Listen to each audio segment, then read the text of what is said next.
Have you ever been caught in the act of saying something that you weren't supposed to really be saying, or doing something that you weren't really supposed to be doing? As we continue to journey with Jesus and the disciples through Mark's gospel, we continue to get some glimpses into not only their relationship with Jesus, but into their relationships with each other.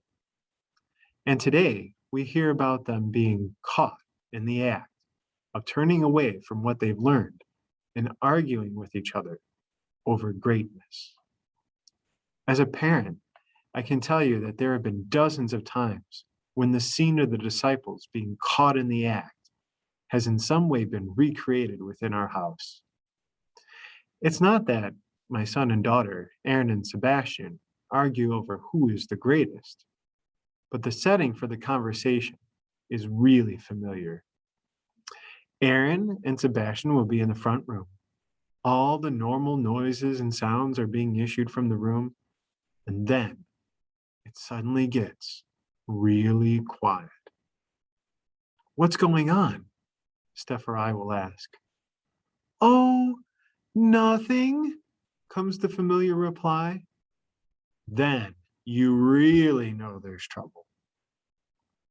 If this scene in the gospel didn't immediately follow Jesus telling his disciples that he was going to be handed over and killed, it would actually be sort of funny.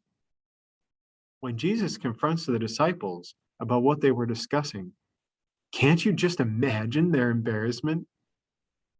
Jesus, who has told the disciples that he will be losing his life to save others, Jesus, who has told them by this point that they may lose their own lives for his sake, Jesus, who has told the disciples that they must be servants to others, Jesus, who has told them that there is no greater love than to lay down your life for your friends, has caught them trying to jockey for the position of who is the greatest.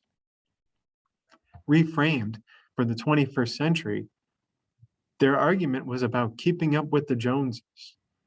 Their argument was about who is going to be the celebrity of the disciples, who is going to have the fame and power after Jesus left. But what is greatness really? Jesus, ironically, uses a child, someone who in the culture of the Middle Eastern and Greco-Roman world would have had no status or rights, as an example to call out the childish behavior of the disciples.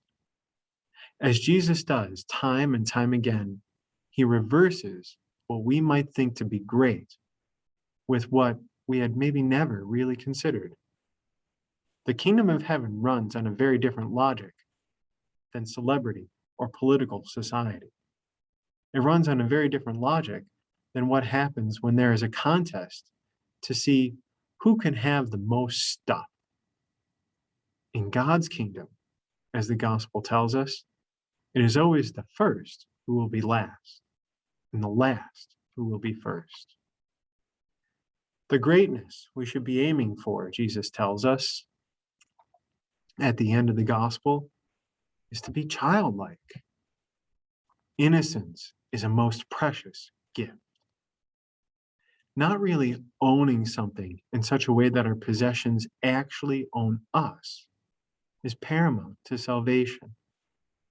Simplicity is a gift, often overlooked, and an antidote to the wars generated by the quest for greatness and greed.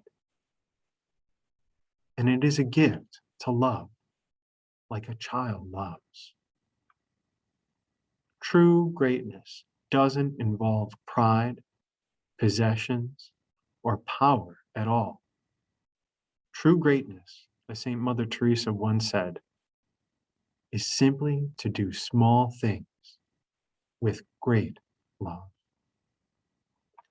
Greatness in the eyes of Christ will never be measured by how much you have, but rather by how much you love and how much love you have given away. Are you a great disciple? Are you great because of what you have in terms of stuff? Or are you great because of the love you have shown? One day, Jesus will ask, just like he did the disciples, what have you spent your days talking about? And I pray that, childlike, you'll be able to answer with one word: love.